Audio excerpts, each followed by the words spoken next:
In this quick tutorial, I'm gonna show how to flip a video in Premiere Pro. Here's a video playing in my timeline.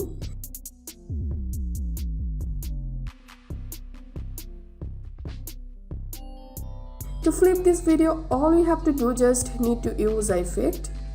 Simply go to Effect panel and search here Basic 3D. Drag this effect onto the video clip. Select the video clip and go to Effect Controls. Here is Basic 3D Effect Control panel. To flip horizontally, give 180 degree for swivel, then hit enter. Here you can see this video clip has been flipped horizontally. And the same way we can flip vertically. Now give 180 degree for tilt and hit enter. Here you can see this video clip has been flipped vertically.